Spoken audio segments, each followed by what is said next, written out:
ഇതിപ്പോൾ 3 വർഷമായ സപ്പോർട്ടയാണേ. 3 വർഷമല്ല, 3-ാം വർഷം കായ്ക്കുന്നതാണ്. 3 വർഷമായി ഇത് കായ്ക്കാൻ തുടങ്ങിയിട്ട്. കഴിഞ്ഞ വർഷം കുറച്ച് കായേ ഉള്ളായിരുന്നു, ഒരു 10 കായൊക്കെ ഉള്ളായിരുന്നു. അതിൽ ബാക്കി 8 കാ നമുക്ക് കിട്ടി അല്ലേ, ബാക്കി എല്ലാം പൊഴിഞ്ഞു പോയി.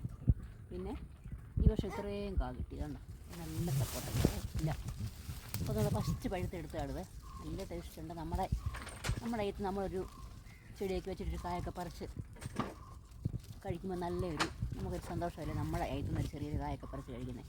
അപ്പോൾ കടയിലൊക്കെ വാങ്ങിക്കാൻ പോയാൽ നമുക്ക് നല്ലതൊന്നും കിട്ടത്തൊന്നുമില്ല, വിഷമൊക്കെ ഉള്ളതായിരിക്കും ചിലപ്പോൾ. നല്ല നല്ല വലിപ്പമുള്ള നല്ല കായാണത്. നല്ല ടേസ്റ്റിയാണ്, നല്ല മധുരമാണ്.